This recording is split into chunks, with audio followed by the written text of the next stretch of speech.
What's going on, everybody? What's up, guys? Today we are here with Chase. He is our YouTube manager. Thank you for having me. We're gonna have him here with his opinions, his views on all of this as a consumer. Let's do it. Today we're gonna be talking about the differences between going into your local resale consignment shop or online platforms such as StockX and GOAT. So basically, as a consumer, the difference is between bringing your sneakers in to sell to a resale shop or offering them to the apps, basically. With resale shops, you have convenience. You're able to take your shoe, drive down to the store, get cashed out right there on the spot that day. Or you can do it with 5 or 10 or 20 shoes, you know, we're not talking about just one pair here. Fill up your back seat, go get a check, go get a fat stack of cash. Convenience. You get a little bit of a lower price, but you are able to get the money that day. Take your money, go blow it, do whatever you want with it, but it's yours that day. Right there. Right in front of you. Unlike StockX or GOAT, you get the confirmation, hey, your item sold, pack it up, you ship it to StockX. They take a fee. They take a fee. They take a fat fee. Plus, it's a risk to ship it. Yep. UPS guy could steal your package. You wait for them to authenticate it after it's all cleared, then they ship it out to the buyer. At that point is when you get paid, correct? Or once I they think once it authenticate gets to StockX, then you get paid. But still, it's like a week or two process. And if you don't have like a PayPal link, you're gonna have to wait another like 3 to 5 business days to even get your payment. Yeah, you have to be all set up with PayPal. You have to have all your information online. Some people get weird about that. So, I mean, if you're willing to wait that time to get the extra $10, $50, $100, whatever it may be, that's you. That's on you. If you'd rather just take it down there, again, you're paying for the convenience. So I guess that is point number one, is convenience. In your opinion, would you rather... Let's say it's like a newly released like Mocha Jordan 1, like StockX, you can sell it for $500, you probably get payout $450 or so. Okay. Or you can take it into the store, get your money today, but they're gonna offer you like $380. So to me, like, money has a time value, and I'm like, okay, if I just got it for retail, for example, I want to get my money now because that's just quick, easy cash. I don't have to wait on it. You could turn that money, you could profit that $380. Reinvest it right away. Buy some stocks, buy some more shoes, something like that. You know what I'm saying? Stocks. Gotta make that money. But yeah, I would way rather just go and get my money now as opposed to waiting all that time for like something that could not even be guaranteed. Like you said, it could be stolen. Who knows? Also, they got rid of their customer support, so. Yeah. So you have nobody to contact. So that'd be great.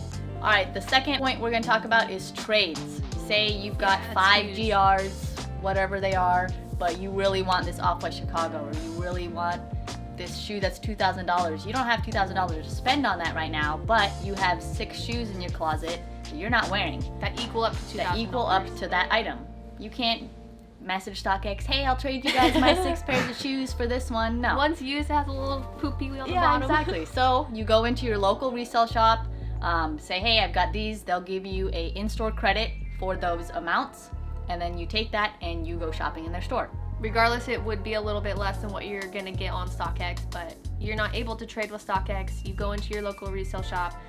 You can trade up for the item that you can't just shell out $1,000. Well, even if it's $500, you aren't able to shell out that money, but you can have stuff that's just sitting. Unless you want to go through the time of selling each item individually and then being like, oh, in my head, I'm going to take that $200 and save it over here and save it. And once I get enough in this area here, then I'll go buy my shoe. It's, again, goes back to the convenience of being able to trade in your local stores. We get that a lot too. Like, a lot of people come in and they're stoked to be able to trade for a shoe that they weren't able to cop on the release, and they're not willing to drop how much ever it is on StockX right now. They're so stoked to be able to trade for it. So that's super awesome. Have you ever done trades? I've done a lot of trades, actually. I would prefer to trade shoes most of the time because like a lot of the stuff that I can get that's easier to get, I don't really want. I don't, you know what I'm saying? But use it as trade bait. Right, and adds value. If you don't have that patience like me and you don't want to like sell those individually, which another note, most of the time you're getting like a round payout out of shop, so it's like if you really want to wait all that time for the couple extra dollars, like that's not me. I'm gonna go make my trade, negotiate however I can. Leave with the shoe that day. Exactly, yeah, it's right there in your hand. You know it's good. You don't have to potentially file a claim because I know some fakes slip through on the apps, but even if you do like happen to get a fake, you know their store location. You can pull up with the shoe. You can go back, like, resolve your issue. And you're talking to a person with StockX. Like I said, they got rid of their support. What are you supposed to do? You can't even email them now. I've heard. The other thing about that is, like, most resale shops, they don't have 20 of one item.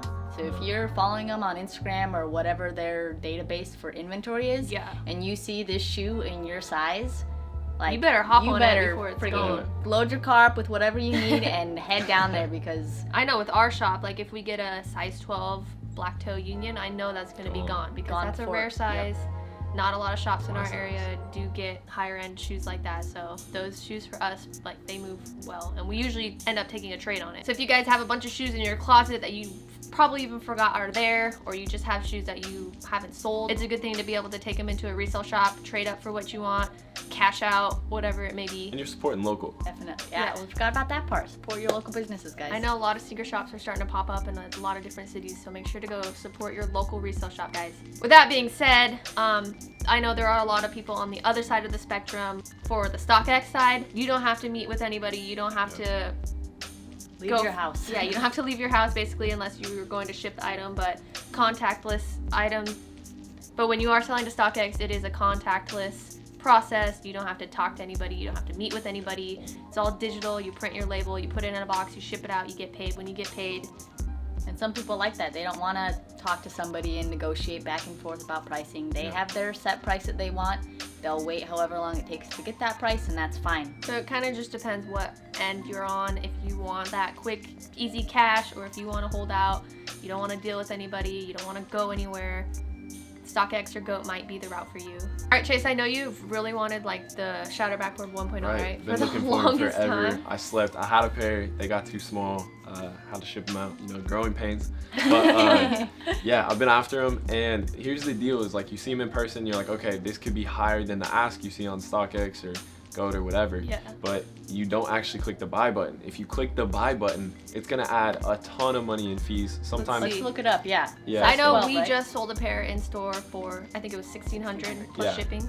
Yeah. So somebody comes in like, hey, or if it's Chase, the lowest ask right now is $1,500, and they go in. $1,500 for a size 12. They go into a shop, and ours, like we said, we sold it at $1,600. They're like, well, why are you guys $100 over StockX price? But Wait till we click buy now. Yeah. Buy now, review purchase. So we have the purchase price of $1,500. Yep. Sales tax at $157. Processing fee, I'm not sure what that is, at $45. $45. And then we have shipping at $13.95. Altogether out the door, total of $1,716. And you're gonna wait 3 weeks. And yep, exactly. Like, yeah, that's something that a lot of people don't know is, yeah, once you click that buy button, things get a little crazy, you start paying more money, and It's not that $1,500 that you guys see. It's taxes, Right. processing fee. I'm not sure what that is. Again, Yeah. shipping. And and don't forget, if the item fails verification, then all your excitement that you just had for that Yep. week And your while you're waiting, $1,700 and was your just sitting. $1,700 was sitting. Now they say, oh, it didn't pass. You get your money back eventually, and now you're looking for another shoe. When you see shoes in your local resale shop and it's like 25, 50, 75, even 100 over StockX price, you get to take the shoe home that day. You're probably gonna end up paying the same amount on StockX. So I mean, Pay the same, wait 3 weeks, or not get it at all, or pay the same and get it that day right there. Take them home, wear them out if you want to. another thing to look out for is like the quality control in a resale shop. You get to pick up the actual item that you are going to take home, look it over, make sure there's no flaws or defects on it. If you get something shipped in from StockX, you're buying like a stock image. You're not sure like what actual pair you're getting, Yeah. so it may have like some certain flaws or something on it. yeah, exactly. I had that problem with the 2018 Shadows. I actually got a pair off Sneakers app, and then I wanted a second one, so I bought them on StockX. My pair from Sneakers came in. It was buttery leather. It was super nice. And once again, like, I know quality control isn't necessarily on them, but the pair that came from StockX that I actually paid more money for was horrible quality and like had glue stains, had stitching flaws, like all this stuff that I didn't get to see beforehand. So like that's You don't huge. get to actually see the photos of what you're buying. Right, like you Or hold have it. no idea what you're getting. So you could get like a really bad quality pair, but then if you can see it in the store, like you know exactly what you're getting. There's no surprises or anything like that. So. Especially when you're spending that dollar amount on a pair of shoes, you Right. kind of want to see it instead of just buying it off Of a course. stock image. Yeah, especially, I mean, you're paying for the convenience on StockX too, because Right. like you said, you don't have to go there or whatever, but like you also are kind of taking a gamble here. You could get like a really beat up You're glue letting stain, somebody nasty pair. else make the decision on the quality of pair that you're getting. Yeah, and then on the flip, I've actually sold used shoes to StockX. Are you and they've serious? passed. Yeah, I feel really bad about it now. It was like years ago, but Like you put it on your foot and you yeah, like it's walk like outside I with got some shoes from SneakerCon. They were worn. I cleaned them. You know, cleaning them really increased the profit margins. And they were creased and stuff. I stuffed the toe boxes. Yeah, it was some pure money for us, and I sent them in, and they passed. And my God. I was just like, You open that email, you're like, no way. I was like, hell yeah! I saw the money going to PayPal or whatever. I was just like, cool. All right, guys, Okay. yeah, that tells you right there. Like, you don't always know what you're buying on StockX. Go, whatever the app may be. Yeah, we're trying to be unbiased about this, but I have my personal opinions on it. Obviously, Right. these two do as well, but I personally would rather go support my local resale shop, take the shoe home. Yep. I did that before we opened our own shop. I still do that. I still go to our local resale shops and buy stuff, and rather buy from them than support these big, huge apps and all that. And that might just be because we're impatient, and if we see something we want and it's our size, we're gonna go get it. But we do like supporting our local Seattle shops here. Yeah, you guys should do that too in your cities. I said that earlier, but it's very important. All right, guys, that is going to be a wrap. That is our opinions on resale shops versus StockX. Thank you, Chase, for Thank being you, here. Chase. Yeah, of course. Thanks for having me, and thank you guys for all the love on the channel. Yeah, It's been growing great. he is the man behind the magic of everything. But all right, guys, we are out of here. We'll see you guys next time. Make sure to drop a comment, leave us a like, subscribe, do it all. Do everything. I didn't like that, so. All right, guys, we are out. We out. We out.